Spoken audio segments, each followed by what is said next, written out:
Welcome to Just the Word, where we're reading through the Bible in 1 year. And I'm Net. Today's reading will come from 1 Samuel chapters 1, 2, and 3. 1 Samuel chapter 1.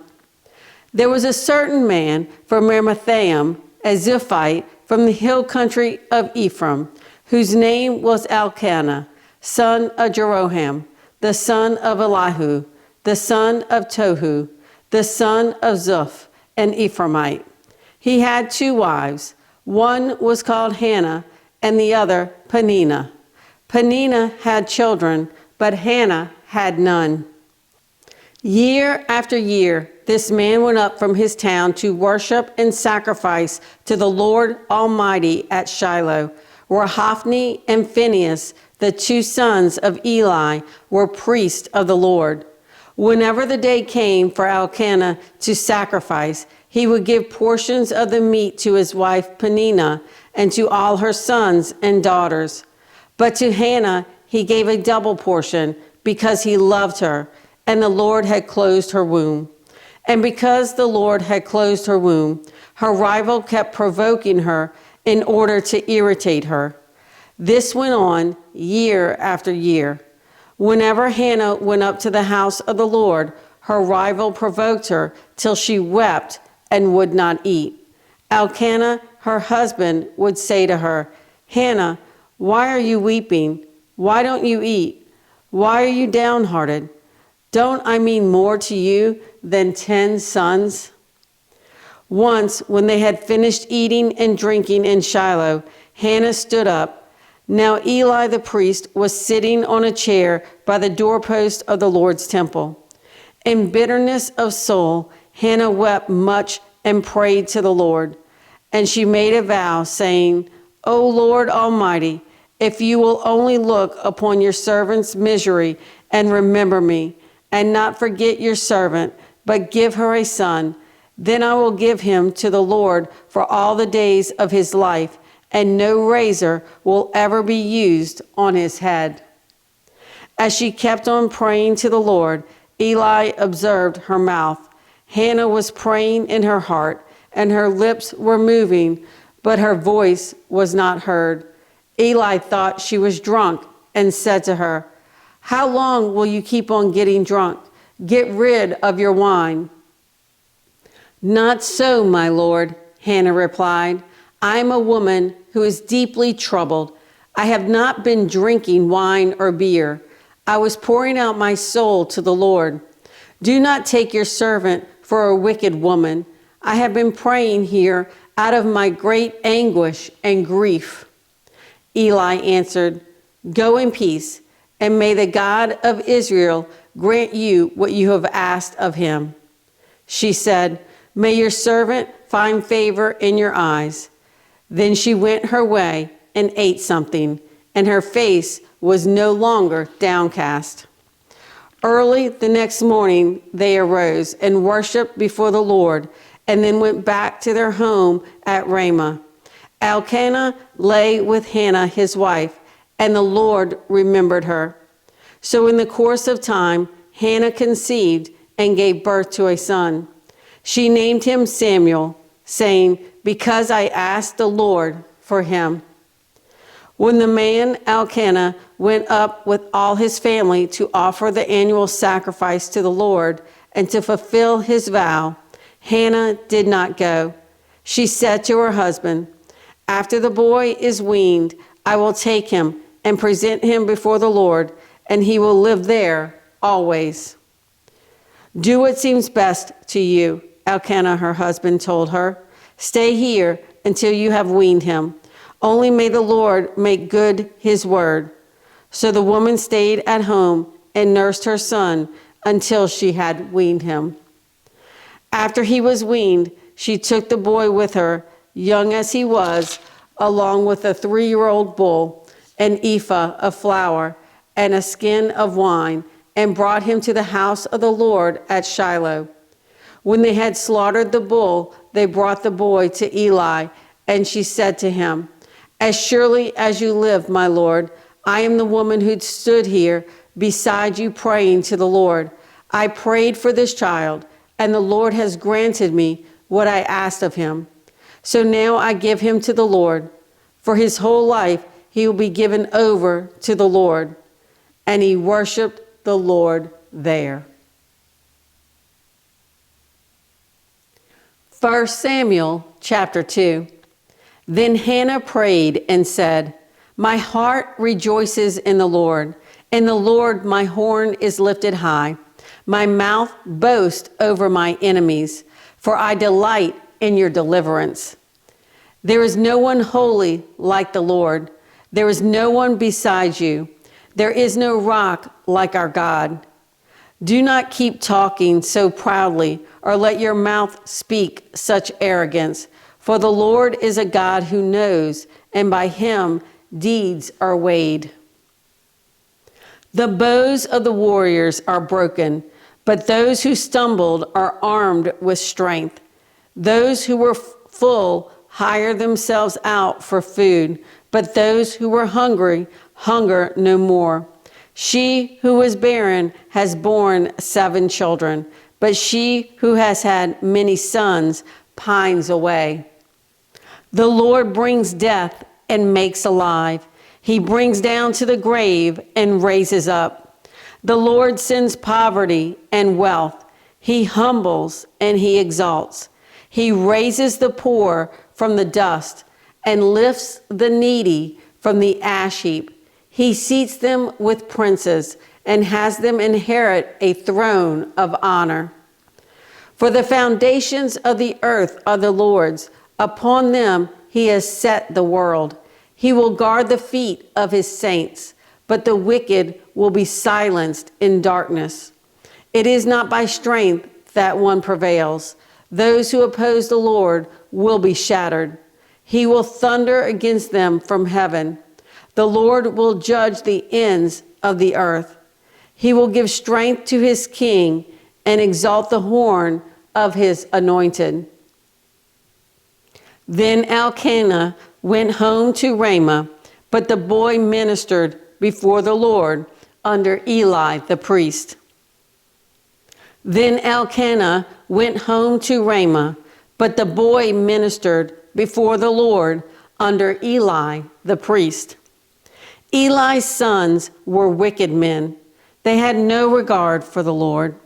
Now it was the practice of the priest with the people that whenever anyone offered a sacrifice, and while the meat was being boiled, the servant of the priest would come with a 3-pronged fork in his hand. He would plunge it into the pan or kettle or cauldron or pot, and the priest would take for himself whatever the fork brought up.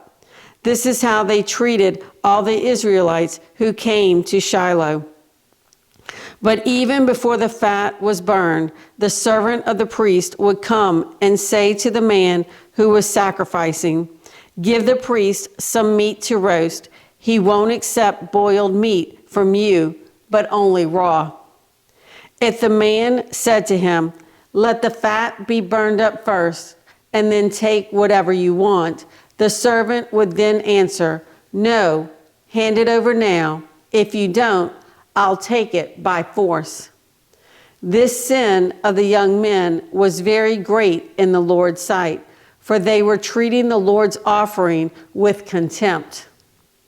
But Samuel was ministering before the Lord, a boy wearing a linen ephod. Each year his mother made him a little robe and took it to him when she went up with her husband to offer the annual sacrifice. Eli would bless Elkanah and his wife, saying, "May the Lord give you children by this woman to take the place of the one she prayed for and gave to the Lord." Then they would go home. And the Lord was gracious to Hannah. She conceived and gave birth to 3 sons and 2 daughters. Meanwhile, the boy Samuel grew up in the presence of the Lord. Now Eli, who was very old, heard about everything his sons were doing to all Israel, and how they slept with the women who served at the entrance to the tent of meeting. So he said to them, "Why do you do such things? I hear from all the people about these wicked deeds of yours.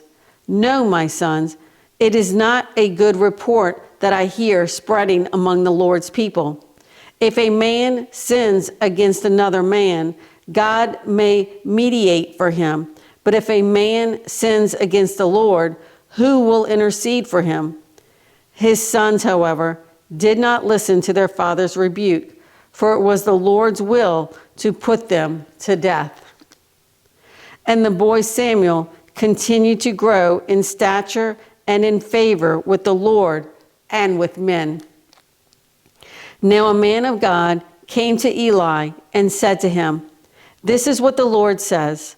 Did I not clearly reveal myself to your father's house when they were in Egypt under Pharaoh? I chose your father out of all the tribes of Israel to be my priest, to go up to my altar, to burn incense, and to wear an ephod in my presence. I also gave your father's house all the offerings made with fire by the Israelites. Why do you scorn my sacrifice and offering that I prescribed for my dwelling? Why do you honor your sons more than me by fattening yourselves on the choice parts of every offering made by my people Israel? Therefore, the Lord, the God of Israel, declares, I promised that your house and your father's house would minister before me forever. Far be it from me. Those who honor me, I will honor, but those who despise me will be disdained.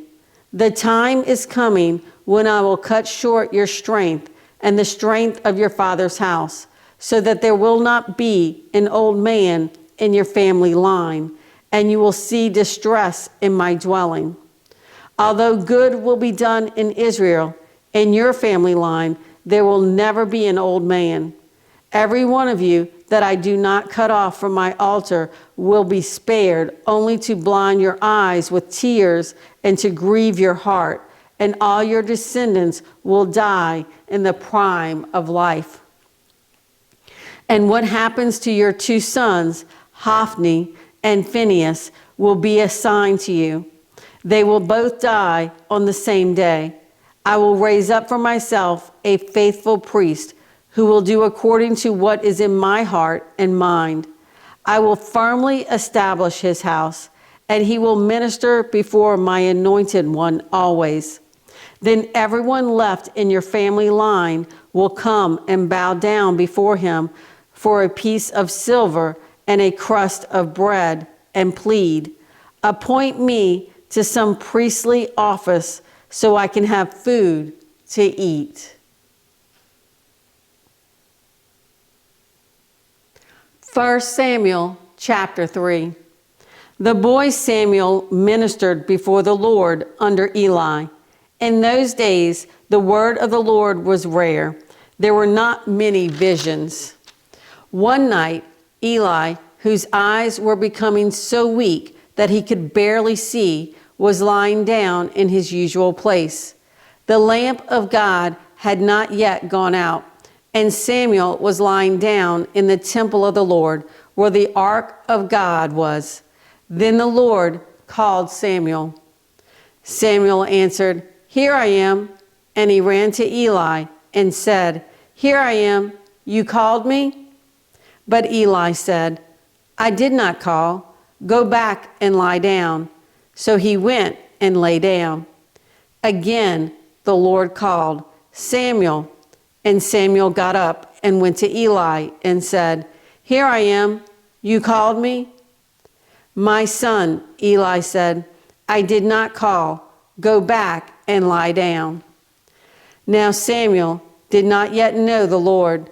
The word of the Lord had not yet been revealed to him. The Lord called Samuel a third time, and Samuel got up and went to Eli and said, Here I am. You called me? Then Eli realized that the Lord was calling the boy. So Eli told Samuel, Go and lie down, and if he calls you, say, Speak, Lord, for your servant is listening. So Samuel went and lay down in his place. The Lord came and stood there, calling as at the other times, "Samuel, Samuel." Then Samuel said, "Speak, for your servant is listening." And the Lord said to Samuel, "See, I am about to do something in Israel that will make the ears of everyone who hears of it tingle. At that time, I will carry out against Eli everything I spoke against his family, from beginning to end. For I told him that I would judge his family forever because of the sin he knew about. His sons made themselves contemptible, and he failed to restrain them. Therefore, I swore to the house of Eli, the guilt of Eli's house will never be atoned for by sacrifice or offering." Samuel lay down until morning and then opened the doors of the house of the Lord. He was afraid to tell Eli the vision, but Eli called him and said, "Samuel, my son." Samuel answered, "Here I am." "What was it he said to you?" Eli asked. "Do not hide it from me. May God deal with you, be it ever so severely, if you hide from me anything he told you." So Samuel told him everything, hiding nothing from him. Then Eli said, "He is the Lord. Let him do what is good in his eyes." The Lord was with Samuel as he grew up, and he let none of his words fall to the ground. And all Israel, from Dan to Beersheba, recognized that Samuel was attested as a prophet of the Lord. The Lord continued to appear at Shiloh, and there he revealed himself to Samuel through his word. Thanks for joining Just the Word. See you tomorrow.